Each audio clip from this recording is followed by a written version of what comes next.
Assalamualaikum warahmatullahi wabarakatuh. Hello everyone, my name is Nur Pradila, and in this video I'm going to talking about first, email security, 2, phone call security, 3, mobile and remote security, 4, personal information in email, 5, the different employees and employers. Email security.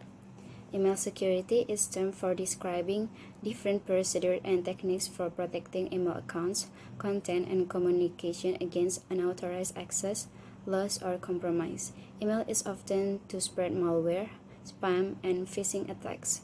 Attackers use the deceptive message to entice recipients to part with sensitive information, open attachment, or click on hyperlinks that install malware on the victim device.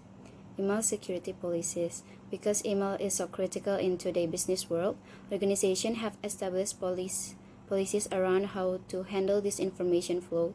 After these baseline policies are put into effect, an organization can enact various security policies on those emails. These email security policies can be as simple as removing all executable content from emails to more in-depth actions, like sending suspicious content to a sandboxing tool for detailed analysis.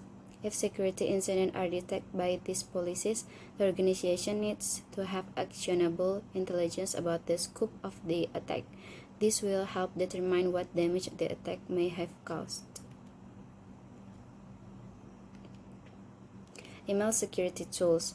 A secure email gateway, deployed either on-premises or in the cloud, should offer multi-layered protection from unwanted, malicious, and BEC email, granular visibility, and business continuity for organizations of all sizes.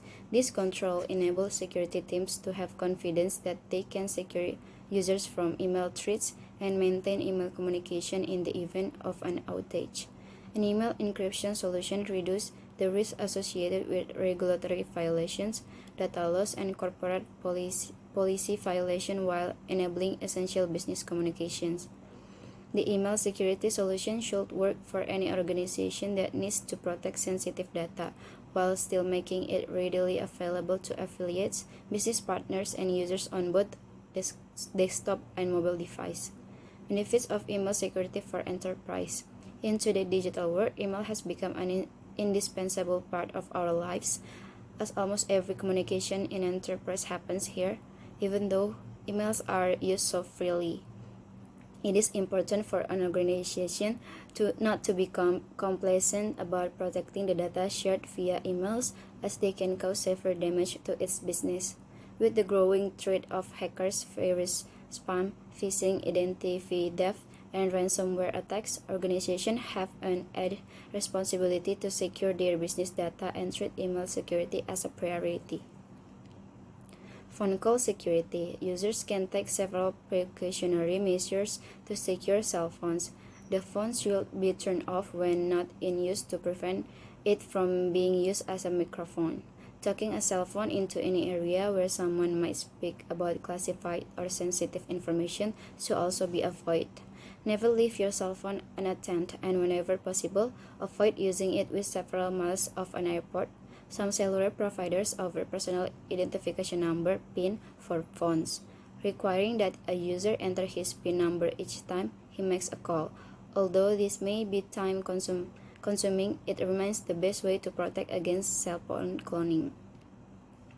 Mobile device and security. It is recognized that the use of mobile device and equipment at home and other locations is commonplace, useful, and growing. It is also recognized that there are circumstances where data needs to be moved using portable media. This policy is only relevant to data which is regarded as confidential or sensitive. That is defined as data which, if lost, will result in the exposure of personal data, so subject to the Data Protection Act, or data which could cause reputational or financial damage to Berkshire. The type of activities relevant for the security of data could be any or all the following: storing of documents, spreadsheets, images on mobile phones or equipment at home, including synchronization with cloud service, sending and reading emails and email attachment, storing password with or without username, storing contact details including name, address, phone numbers, email address. The policy. There are three principles. Classify the data to determine whether it needs to be subject to additional controls. Consider whether the data needs to be portable. Manage the risk of portable data. Classifying the data. The data should be classified and consideration given to whether it needs to be subject to the policy. The most obvious reasons why data may need to be classified as confidential are personal data, so subject to the Data Protection Act, data which could cause reputational or financial damage to paper if lost. Personal information in email. Another common method of sharing information is by email. By necessity, the to, from, date, and subject fields of an email are transmitted in a plain text and may be accessed by any unintended recipient or third party who intercepts the communication. Without additional encryption methods in place, the email body and any attachment will also be accessible to any unintended recipient or third party who intercepts the communication. Personal data can also be at risk if an individual gains unauthorized access to the email server or online account storing emails which have been read or waiting to be read. The choice of password securing the server or email account is similarly important when considering the security requirements of the email system. Some types of encrypted email solution can be complex to set up and require the sender and recipient to have compatible system for the encryption and decryption process. This can cause problems when a data controller intends to send encrypted email between organizations to members of the public or to anyone who has not previously been contacted. The different employees and employers.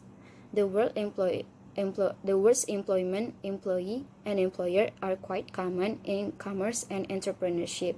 It is needless to say that the existence of both the parties are crucial for every business. Let's understand what is the difference between an employee and employer. An employer and an employee deal in the exchange of service and they are depend on each other. In order to run a business successfully, an employer will need employees, while employees rely on the former for financial support, growth opportunities, and more. Employee, a person or company who gets hired for a job, is known as an employee. After careful consideration of profiles and going through exhausting interview process, an employee gets a job. An employer typically appoints an employee for a certain job. In turn, he or she gets compensated in terms of salary and wage. If it is a full-time job, he or she also get additional facilities. It could be a part-time job as well.